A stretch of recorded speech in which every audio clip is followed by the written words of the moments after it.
This is our buyer brokerage agreement. In Georgia, there's two types of people that buy houses. There's customers and clients. Customers we don't work with.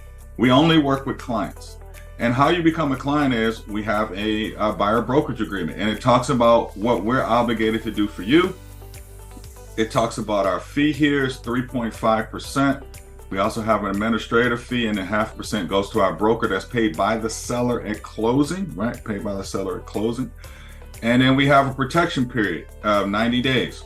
So if anything were to happen and all of a sudden, sometimes clients have played games in the past where like, Anthony, well, I want to cancel my deal with you. And then they have their cousin write an offer for them and show them properties that we already showed them. And then they go up on a contract. Like that's not, we like to do business transparent and just be above board. So there's a 90-day protection period on that. But remember, you can cancel it anytime. So basically, this is written by all the lawyers of Georgia to protect you as a consumer. And it's just lawyer talk. I'm going to send this over to you for signature. And then, like I said, I've already signed it. And then you just need to sign it as well so you can become a client of ours. All right. Here's a big deal for us. We kind of talked about this. Your referrals help save kids' lives. So remember, we're on a mission every single year, Bianca, to raise $25,000 to Children's Healthcare of Atlanta. Like you have small kids. I hope nothing ever happens to them. But if it does, please take them to Children's Healthcare of Atlanta. Like it's the #1 hospital for kids on this planet. It's just unreal. I love supporting this worthy cause for years and years and years. So just remember, here's a question back to you. Like, who do you know at your job, your church, family, or friend that either owns a home that might want to buy a home?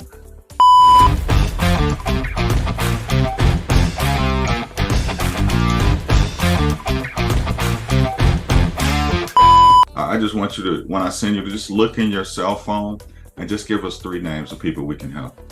Can you do that for us? Of course. Awesome. And this is our affiliated business disclosure. Basically, all this says is I own Guaranteed Home Loans, 100% owner. I'm just disclosing that to you that I'm 100% owner of that company. And so it's just your acknowledgement that you understand that. All right. And so we've already kind of talked about, you said you had around $40,000 saved up in your 401 in your savings account, right? Yeah, so obviously I'm not looking to like empty out savings for a home, but I am willing to sacrifice to get what I really want. I know the market is like a little high. Like you said, my biggest concern is just kind of is I'm not wanting to buy a forever home. I'm very much so the person who foresees myself being in this home for maybe 5 to 10 years. Okay. And I'm just worried about flipping upside down, and I'm worried about Atlanta and this area tanking like it did about 10 years ago. So that's my biggest concern. So when I start to, so that's my biggest concern. So like, I don't know enough about real estate to know what's trending and where we're headed. But I mean, that's my biggest fear. Okay, so let me help you with your biggest fear, and thanks for sharing that, by the way.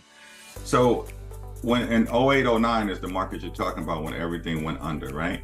So I owned 8 mortgage companies at that time, and what was happening is anybody could qualify for a mortgage, whether they had a job or not. So there was a lot of loans out there. I mean, tons of loans where people had no job, just good credit, and we would give them a loan for a home. What's totally different about the market now is, I would say 98% of the loans that are done are people like you that have W-2s and pay stubs. So the only way a market would crash like that is if everybody lost their jobs, because we're not really giving loans to people. We don't give loans to people just with a credit score anymore. Like we do self-employed loans, but they still have to provide tax returns, bank statements showing that they make a lot, whatever amount they make. But 98% of the loans they're just cookie cutter loans now. So that whole market got cut out. And so you don't have, unless everybody loses their job, and right now we know there's a employee shortage, right? Because there's a job surplus going on out in the marketplace. So it's gonna be very hard for that to happen here. And in Metro Atlanta, we are the number 8 city in the United States for real estate. So think about all the cities, hundreds and hundreds and hundreds of cities across the U.S. We're number 8 in the whole country. So our market is extremely strong, right? I So, got you.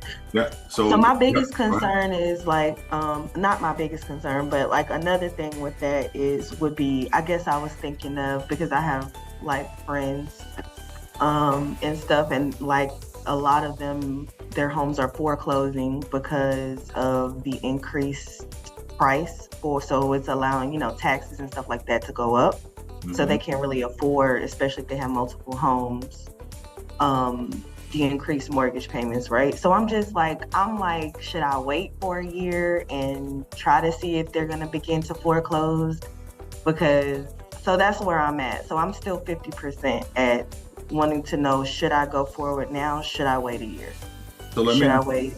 You know, I'll answer that, and I'll just be 100% honest with you. Now is always the best time to buy. Why? Because if you wait, the same home that you were going to buy for 300,000 next year, you're going to pay 318,000 for, right? Because appreciation goes up here in Metro Atlanta. It's not going down.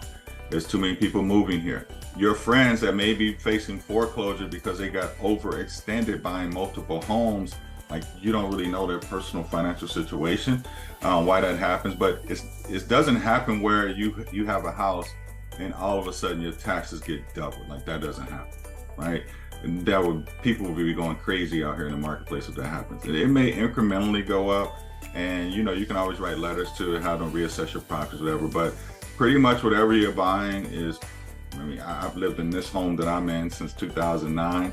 My taxes went up in 14, 15 years, maybe $500 a year, maybe from the first time I bought it, right? So it's not like it's been something that went crazy in the marketplace. So so not to cut you off, but I was just speaking specifically over the hyperinflation during COVID, where yeah. it was just basically jumped up super. Okay. So that's what I was saying. Like from that specific spike, I just was thinking that eventually it would cause a crash, because like we were just like that was my thought process. But I totally get what you're saying, and that's what I'm constantly battling in my head, is to go ahead and get it, because of the way it's going up. You know what I mean? So like that's what I'm constantly battling in my head. I'm just very hard to persuade. Yeah, my job's not to persuade you. My job is to give you information, because you're a very smart young lady. That's like you're saying, okay, the glasses you have on. Okay, if they're going to cost you more next year, but you need them today, why would you wait next year to get it, right? So, inflation, let's talk about what happened during COVID, because this is what really happened. Home sellers were pricing their home at market value. Buyers were coming in the market, jumping the price to the roof, overpaying, right? Sellers, when we put their home in the market, they're like, Anthony, this is what it's worth according to the comps. This is what I want to sell it for. And then buyers are coming in offering $40,000, $50,000, $100,000 more, because remember, the stock market was going up during COVID. Everybody was making 20, 30% on their money. Everybody had all this extra money.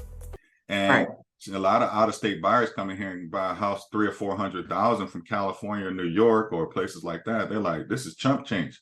And so they would